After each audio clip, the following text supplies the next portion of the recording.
ایوان نمائندگان میں ڈیموکریٹس کو اکثریت حاصل ہوتی ہے تو ٹرمپ کے خلاف امپیچمنٹ یعنی مواخذے کا عمل بھی شروع ہو سکتا ہے۔ امریکہ کی حمایت پاکستان کے سیاسی نظام میں وہ بنیاد ہے جو یہاں پہ ایک ڈسپلن لاتی ہے، ایک سٹیبلٹی لاتی ہے۔ اگر یہ بنیاد ہلتی ہے تو پاکستان کا پورا ڈھانچہ متاثر ہوتا ہے، چاہے کتنے ہی آئینی تحفظات یہاں پہ نہ دے دیے گئے ہوں حکمرانوں کو۔ اگر پاکستان بیجنگ کے بارے میں امریکہ کے کھیل نہیں کھیلتا ہے تو امریکہ کے لیے ناقابل قبول حد تک ایک توازن میں تبدیلی ہوگی۔ وہ تو نہیں چاہے گا کہ امریکہ کا جو ایک دوست ہے یا ان کا ساتھی جو ہے فیلڈ مارشل عاصم منیر، وہ اپنی مرضی سے ایک پالیسی چلائے پاکستان کی۔ وہ تو کہے گا بھائی اگر مجھ سے دوستی رکھنی تو میری بات مانو۔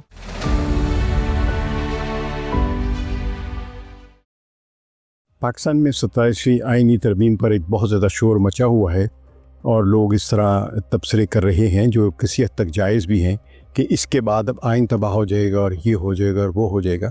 حالانکہ حقیقت یہ رہی ہے کہ پاکستان میں جب بھی کبھی کوئی ایسی حکومت جو فوج کی کنٹرول میں رہی ہے یا خود کوئی فوجی آمر پاکستان کا حکمران بن جاتا ہے تو وہ یہی کوشش کرتا ہے کہ وہ تا حیات اس ملک کا سربراہ رہے، اور کبھی وہ یہ بات اعلان کر دیتا ہے، کبھی وہ اعلان نہیں کرتا ہے، کبھی اس کے حواری کہتے کہ آپ بادشاہ بن جائے ہمیشہ کے لیے، اور کبھی اس کے حواری کہتے ہیں نہیں آپ اگلے برس بھی رہیں اور اگلے ٹینیور میں بھی رہیں۔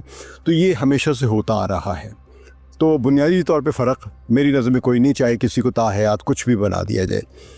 اب ہم دیکھ سکتے ہیں کہ پاکستان کا جو طاقت کا نظام ہے، پاور پالیٹکس ہے، اس میں اگرچہ فوج کے سربراہ ہمیشہ ہی ایک پرومیننٹ پوزیشن میں رہے ہیں، بلکہ عملی طور پر وہی سیکیورٹی کی پالیسی ڈکٹیٹ کراتے آئے ہیں۔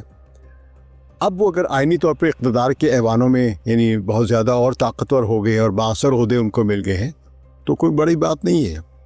اور یہ سب آئینی تبدیلیاں اس دفعہ کس کے لیے ہو رہی ہیں؟ اگین ایک فوجی جنرل جس کو اب ہم نے فیلڈ مارشل پاکستان کی حکومت نے بنایا ہے، اور پاکستان کی حکومت نے یہ اعزاز دیا تھا فیلڈ مارشل کا، کیونکہ پاکستان آرمی ایکٹ 1952 کے جس کلوزز کا حوالہ دیا گیا تھا فیلڈ مارشل کا اعلان کرتے وقت، وہ نوٹیفیکیشن پڑھ لیں، اس میں لکھا گیا تھا کہ اس آرمی ایکٹ کے رولز فلاں کے تحت، اور وہ رولز جو ہے وہ آرمی ایکٹ کے تحت بنتے ہیں، آرمی ایکٹ کا حصہ نہیں ہے۔ یعنی یہ نوٹیفیکیشن ان رولز کے تحت جاری کیا گیا تھا جو رولز جو ہیں وہ اصل میں اعزازات دینے کے بارے میں ہے، کسی کو مثلا نشان کوئی دینا، کوئی جرات کا نشان دینا، کوئی نشان دینا، کوئی سرٹیفکیٹ دینا، تو اسی میں ایک فیلڈ مارشل کا بھی اعزاز تھا۔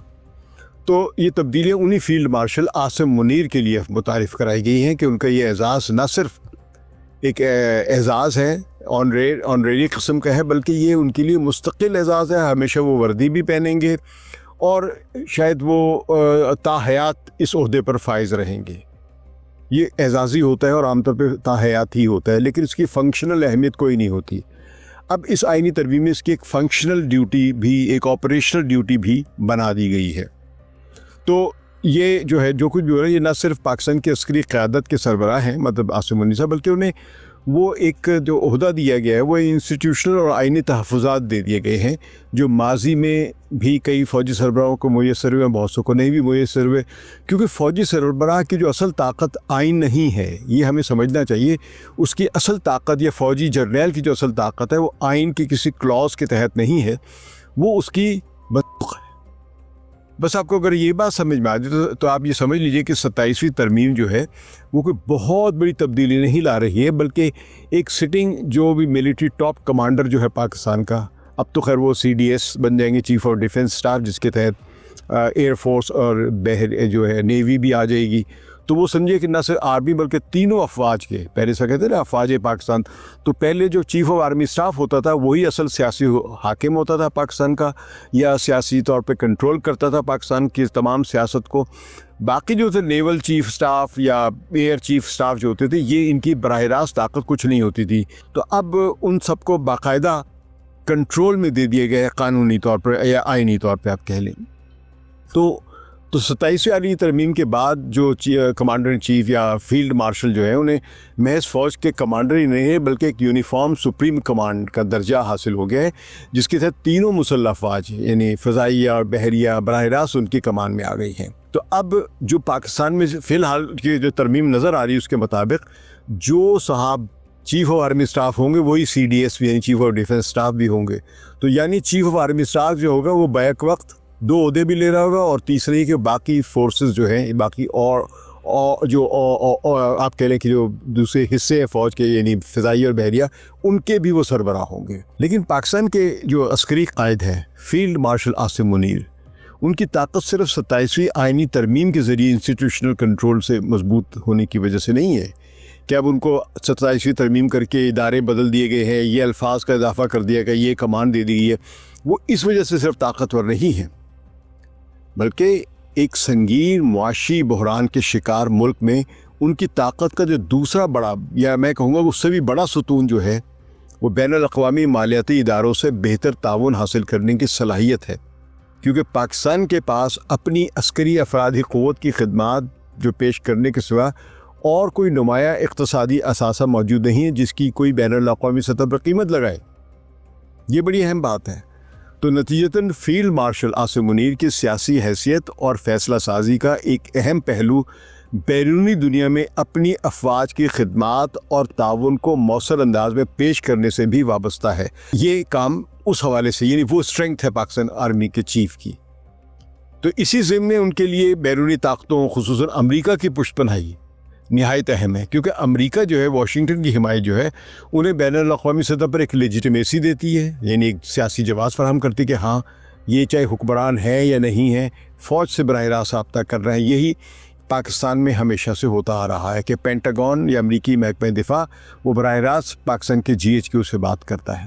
تو اب GHQ سے بھی اوپر ایک ادارہ بنا دیا گیا چیف آف ڈیفنس اسٹاف کا. پاکستان کو IMF سے قرضوں کی ضرورت ہوتی ہے, ورلڈ بینک سے رقم کی ضرورت ہوتی ہے. تو ان سارے اداروں سے جو مالی سہولتیں مہیا ہوتی ہیں یا کی جاتی ہیں, اور پھر امریکی دفاعی انٹیلیجنس سے تعلقات ان کے نظام اقتدار کے لیے ایک مضبوط بیرونی ڈھال کا کردار ادا کرتے ہیں. یعنی صرف مالیاتی ہی نہیں بلکہ جب آپ امریکہ سے تعاون کرتے ہیں تو وہاں کے اسلحہ بھی ملتا ہے, وہاں سے آپ کو انٹیلیجنس بھی ملتی ہے, اور آپ ان کی خدمات سر انجام دیتے ہیں, آپ سینٹ کام کے لیے بھی خدمات سر انجام دے رہے ہیں.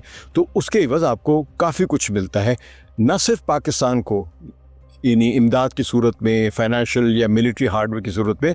تو یہ اسٹریٹجک تعاون امریکہ اور پاکستان کے درمیان جو رہا ہے یہ اس برس کے آغاز سے ہی شروع ہو گیا تھا, 2025 کے آغاز سے.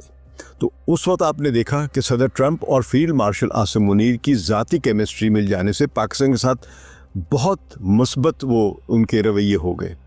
اور یہ ہم سمجھ رہے ہیں کہ ملاقات جون میں ہوئی تھی, یہ جون میں نہیں تعلقات بنے تھے. تعلقات جو ہیں یہ شاید ان کے اقتدار میں آنے سے پہلے طے پا گئے تھے, کیونکہ جیسے اقتدار کے بعد وہ اگلے مہینے فروری میں union of the state address کرتے ہیں امریکی کانگریس کے ساتھ, تو پاکستان اس وقت انہیں ایک تحفہ بھیجتا ہے کہ یہ ہم نے ایک سے جو آپ کو مطلوب تھا آپ کے حوالے کر رہے ہیں, جس کا وہ اپنی تقریر میں ذکر بھی کرتے ہیں.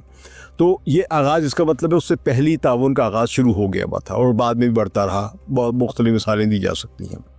پھر ٹرمپ خاندان کی جو کرپٹو کرنسی کے تعلقات بنتے ہیں, اس میں جس آدمی نے ٹرمپ خاندان کی کمپنی جو ورلڈ لبرٹی فائنانس جو بنائی ہے, وہ اس کو بنانے والا جو ہے یعنی یہ مبینہ طور پہ اخباروں میں لکھا گیا, وہ پاکستان کے کرپٹو کرنسی کونسل کا ایڈوائزر لگتا ہے کہ اسٹریٹجک ایڈوائزر.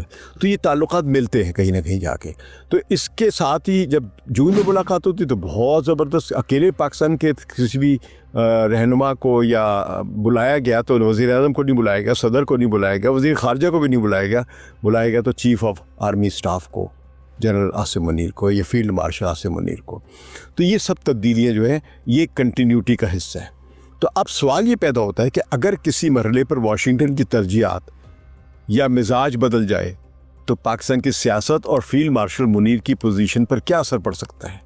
یعنی کل کو کچھ بھی ہو سکتا ہے.